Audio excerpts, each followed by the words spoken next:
तो प्यारी पब्लिक, एबैकमेंट क्या है इसके बारे में आप लोगों को बताने वाला हूँ।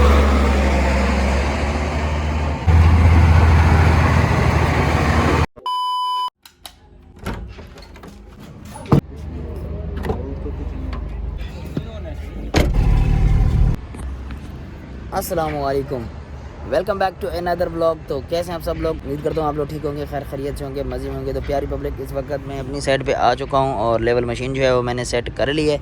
अभी जो है मैं लेवल लगा रहा हूँ अपने लेफ़्ट साइड पे बैक फिलिंग के लिए। लेवल लगाते हैं, काम करते हैं और ब्लॉग बनाते हैं। तो अगर आप मेरे चैनल पर नए हो तो चैनल को लाइक और सब्सक्राइब कर दें। अभी ब्लॉग बनाते हैं और साथ में आप लोगों को एंटरटेन भी करते हैं। अच्छा जी प्यारी पब्लिक, सुबह सुबह का टाइम है और हम लोग अपनी साइड पे आ चुके हैं। सबसे पहले आने के बाद मैंने कोऑर्डिनेट की मदद से अपनी आरडी यहाँ पे लगाई है। कुछ लगी थी, कुछ मैंने आगे जाके आरडी सारी की सारी लगा ली है। बाकी यहाँ पे मैं अपनी जो स्ट्रक्चर आना है, मेरा जो स्ट्रक्चर आना है ना, वो यहाँ तक आना है, ये ऊपर वाला निशान है। लेकिन इसके नीचे जो भी निशानात हैं ये सारे मेरी लेयर आनी है। ये मैंने लेयरें फ़र्जी तौर पे अपने लिए बनाई हैं। बाकी जब लेयर बनेगी तो उसके ऊपर हम लोग ठीए लगाएंगे और उसको ग्रेडिंग करेंगे। लेकिन मैंने अपना स्ट्रक्चर, क्योंकि मेरे पास ये वाल मौजूद थी, उसके ऊपर मैंने ये निशान कर दिए। मेरी पहली जो बॉटम की लेयर आनी है ना, वो ये है, ये 80 सेंटीमीटर नीचे आएगी। उसके बाद फिर जो है मैं 15-15 सेंटी के नीचे से लेयर लेके आऊँगा। जब मैं यहाँ तक पहुँच जाऊँगा ना, उसके बाद फिर आगे इंशाल्लाह फिर मेरा ये स्ट्रक्चर होगा। यहाँ पे मेरा अप्रूव सब ग्रेड आएगा 15 सेंटीमीटर का, मतलब 15 सेंटीमीटर का यहाँ पे अप्रूव सब ग्रेड आ जाएगा। उसके बाद फिर मेरा सब बेस आ जाएगा 200 का, और फिर यहाँ पे लीन होगी और 10 सेंटी की, और 350 का रिजिट आएगा मेरा।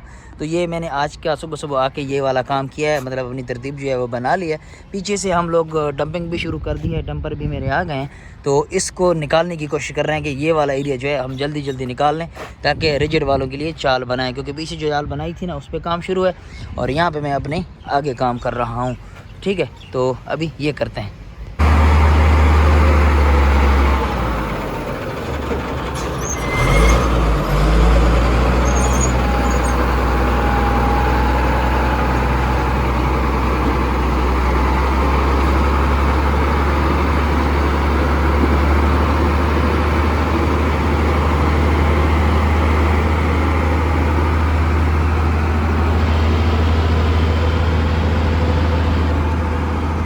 अच्छा जी, लेवल मशीन की मदद से मैंने जो है लेवल यहाँ पे लगाना है। पहले मैंने आरडी लगाई है, आरडी के साथ नीचे मैंने लेवल लगा ली है।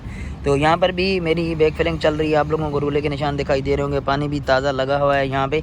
तो यहाँ पे भी हम लोग एबैकमेंट कर रहे हैं। ठीक है, जैसे कि पीछे हम एबैकमेंट कर रहे थे ना, तो ये एरिया भी एबैकमेंट हो रही है। यहाँ पे हम लोगों ने रेत वगैरह डाली हुई है और अच्छे से इसको क्यूरिंग कर रहे हैं, मतलब पानी डाल रहे हैं इसके ऊपर। पानी नीचे ऑब्जर्व होगा, फिर इसके ऊपर रूला चलाएंगे, फिर हम आखिरी लेयर तक पहुँचाएंगे। जैसे कि ये आपको लेवल दिखाई दे रहा होगा। इसके बाद हमारा स्ट्रक्चर आएगा यहाँ पे। ठीक है, तो अभी आगे चलते हैं। अच्छा तो प्यारी पब्लिक, यहाँ पर एबैकमेंट की बस फाइनल लेयरें चल रही हैं, मतलब कि यहाँ पे हमारी एबैकमेंट कंप्लीट है, अभी स्ट्रक्चर शुरू होने वाला है। तो एबैकमेंट क्या है, व्हाट इज़ द एबैकमेंट? अच्छा तो प्यारी पब्लिक, एबैकमेंट क्या है इसके बारे में आप लोगों को बताने वाला हूँ। एबैकमेंट असल में जहाँ पे हम लोग एक्सीवेशन करते हैं ना, एक्सीवेशन के बाद जब हम उसकी फिलिंग करते हैं किसी मटेरियल के साथ, उसकी फिलिंग जो होती है वो लेयर वाइज होती है। मतलब 15 सेंटीमीटर की 20 सेंटीमीटर की लेयर वाइज जो हम फिलिंग करते हैं ना, उस फिलिंग के प्रोसेस को क्या कहते हैं? एबैकमेंट कहते हैं। ठीक है मेरी प्यारी पब्लिक, तो एबैकमेंट की लेयर जो है 15 सेंटीमीटर की लेयर रखेंगे या 20 सेंटी की लेयर रखेंगे, और उसको हर एक लेयर को कम्पैक्ट करेंगे, फैलाएंगे, फिर कम्पैक्ट करेंगे, फिर उसके ऊपर पानी छोड़ेंगे, उसके बाद दोबारा फिर दूसरी लेयर बनाएंगे। तो लेयर वाइज जो कम्पैक्ट कर करके हम ऊपर आते हैं अपने मतलूबा जितनी हमें ये स्ट्रक्चर चाहिए यहाँ तक। इसके बाद आप लोगों ने स्ट्रक्चर यूज़ करना है, मतलब यहाँ पे हमारी हेवी कंपैक्शन होगी, उससे ज़्यादा कई गुना ज़्यादा कंपैक्शन करेंगे और कई गुना ज़्यादा उसको कंपैक्ट बनाएंगे, क्योंकि वो सुपर स्ट्रक्चर हमारा होगा जिसमें हमारा सब ग्रेड एग्रीगेट वगैरह होगा। नीचे बैकमेंट जो कि वो खाली मट्टी से की जाती है, इस वजह से उसके ऊपर पानी छोड़ते हैं, उसकी रूला चलाते हैं और उसको फैलाते हैं। तो फिलिंग के अमल को, लेयर वाइज फिलिंग के अमल को एबैकमेंट हम कहते हैं। तो एबैकमेंट यहाँ पे कंप्लीट है और आज यहाँ पे हम ग्रेडर चला रहे हैं और इसकी रीच को तैयार करते हैं।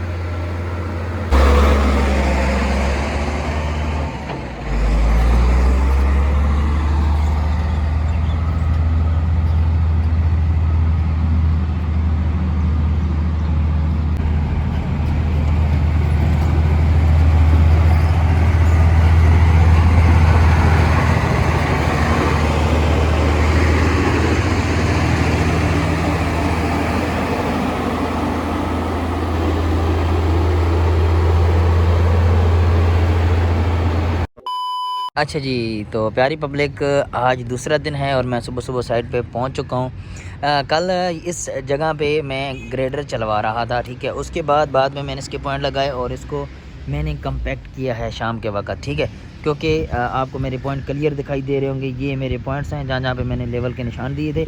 और उसके बाद इसके ऊपर ग्रेडिंग करके दोबारा से मैंने इसका लेआउट वगैरह अपना निकाला हुआ है। तो ये मेरा कुछ इस तरह से बन रहा है, ठीक है। ये बिल्कुल कम्पैक्ट है, यहाँ पे टेयरिंग भी हो रखी है। इसको हम जितना भी करें ना तो ये मतलब पक्का है, बिल्कुल मजबूत है ये हमारी। इसके बाद अभी हमारी बैक फिलिंग की एक और लेयर आएगी।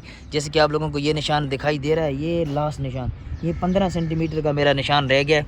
15 सेंटीमीटर की मेरी एक आखिरी लेयर आएगी जिसको हम बोलेंगे एक्सीवेशन प्रिपरेशन। जैसे कि हम लोग एक्सीवेशन प्रिपरेशन करते हैं ना, उसके बाद हमारा स्ट्रक्चर शुरू हो जाता है। तो ये लेयर हमारी कंपैक्टेड होगी, एक्सीवेशन प्रिपरेशन। इसके बाद हमारी जो ऊपर वाली लाइन है ना, ये जो लाल लाइन लगी हुई है, ये मेरी अप्रूव अपग्रेड है, मतलब कि ये हमारा स्ट्रक्चर का हिस्सा है। उसके बाद हम लेयरें डालते डालते इस ब्लैक निशान तक आ जाएंगे, ये जो RD के ऊपर लगा हुआ है। तो ये जो होगी हमारी FRL की होगी, ये FRL की लाइन है। तो इस तरह से मेरी ये जो रीच है मुकम्मल तैयार हो जाएगी। तो ये वाली जो जगह है तकरीबन ये 580 से शुरू होती है और ये जाती है 700 तक, मतलब कि 120 मीटर मेरे ख्याल में बनती है, ऐसे ही है। तो ये जो 120 मीटर का एरिया है इसको हम लोग बहुत जल्दी निकालने वाले हैं। यही मेरी प्रायोरिटी है कि अगर ये वाली लाइन पूरी की पूरी जो ये लाइन है ये अगर हो जाती है तो एक बहुत बड़ी चाल मिल जाएगी हमें रिजिड के लिए, हम रिजिड इस पर कर सकते हैं। तो आज के दिन हम इसके ऊपर वर्क करेंगे, इसके ऊपर आज डंपिंग होगी, फिर वही प्रोसेस जो है बार बार दोहराऊँगा मैं और ऊपर रोड की तरफ चला जाऊँगा। अच्छा जी, तो प्यारी पब्लिक, ये रोड का जो काम है ना, रोड वर्क, ये बड़ा आसान होता है मुकाबले में दूसरा स्ट्रक्चर जैसे बिल्डिंग हो गई या फ्लाईओवर हो गया। क्यों? क्योंकि इसके काम को बार बार वही दोहराना होता है। इसमें सिर्फ दो चीज़ों का ख्याल रखना होता है, एक सही सी कंपैक्शन और दूसरी लेवल का ख्याल रखना है, लेयर किया। तो ये जो है इंपॉर्टेंट होता है, बाकी काम जो है वही दोहराते हैं। जैसे कि पहले डंपिंग करो, फिर उसको मिक्स करो, फिर उसको फैलाओ, फिर उसके ऊपर लेवल के निशान यानी ठी लगाओ, फिर ठियों को ग्रेड करो, फिर उसको कंपैक्ट करो अच्छे तरीके से। इस काम को बार बार दोहराना पड़ता है। बाकी ये जो काम है ना आसान है। बाकी जो फ्लाईओवर या बिल्डिंग होती है उसमें नई नई ड्राइंग आती है, उसको हम लोग बार बार देखते रहते हैं कि क्या उसमें नया चीज़ आई है, तो इसलिए वो थोड़ा मुझे मुश्किल लगता है, टाइम लेने वाला होता है। लेकिन इसमें इतना टाइम नहीं होता, इसमें जल्दी जल्दी प्रोग्रेस निकलती है। तो अभी यहाँ पे डंपिंग करेंगे आज के दिन में और फिर वही प्रोसेस दोहराएंगे। शायद दूसरा आज मैं शायद असफाल्ट पे चला जाऊँ क्योंकि वहाँ पे 200 मीटर का नया टुकड़ा है, उसका भी एज बिल्ड मैंने लेना है, ठीक है। क्योंकि रोड का काम है तो ये सारे के सारे देखने पड़ेंगे। तो अभी चलते हैं नेक्स्ट लोकेशन पे। 1000 years later. अच्छा जी, तो प्यारी पब्लिक, इस वक्त मैं अपने असफाल्ट पे पहुंच चुका हूं एज बिल्ड पढ़ने के लिए। हम लोग यहां पे तकरीबन 350 मीटर की और मज़ीद एज बिल्ड पढ़ने वाले हैं यहां पे। जैसे कि मैंने पिछले व्लॉग में बताया था कि हम एज बिल्ड पढ़ रहे हैं, इसके बाद हमारी वेयरिंग होगी। तो आप लोग देख सकते हैं कि मैंने लेआउट जो है वो कर लिया है थ्रू आउट आगे तक। ये मेरे लेवल के निशान की जगह है जहाँ पे मैंने लेवल पढ़ना है, क्योंकि हम RD वाइज लेवल पढ़ेंगे। तो इस तरह से अब देखिए इतने छोटे से एरिया में कितने लेवल मैंने पढ़ने हैं, देख रहे हो, ये छोटे छोटे लेवल पढ़ने हैं मैंने। तो इस पर इसलिए मेरा टाइम लगने वाला है। तो अभी जो है मैंने लेआउट कर लिया है और मज़ीद लेआउट जो है वो मैं कर रहा हूँ। तो यहाँ पे लेआउट कंप्लीट करते हैं, उसके बाद जो है फिर यहाँ पे लेवल पढ़ते हैं। वहाँ आज का हमारा ये काम भी ज़रूरी है, ये भी करना ज़रूरी है, ठीक है। तो अभी काम करते हैं। 6.5 hours later.